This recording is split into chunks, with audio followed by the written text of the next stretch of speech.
Hi, this is Adityan from Mockat. Shortlist for IIM Kozhikode for the academic year 2024 to 2026 is now available. In this video, I'll show you how to check if you are shortlisted. Students eligible for Stage 1 admission process of the PGP program for the academic year 2024 to 2026 are sent an email. Check the email if you haven't checked it yet. To initiate the registration process, students are required to fill out the personal data form that is attached in the email.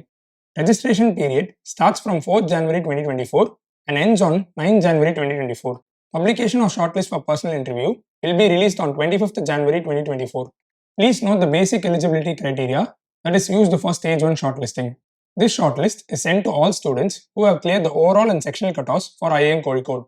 This does not imply that students are shortlisted for WAT and personal interview. After submitting the personal data form, a composite score is calculated based on which eligible candidates are selected for WAT and personal interview process. We'll be putting up more videos for colleges with various percentiles, WAT and personal interview content, B-School deadlines and much more content on our YouTube channel. So stay tuned and subscribe to our channel and click the bell icon to receive notifications. Do like the video if you found it helpful. Thank you and good luck.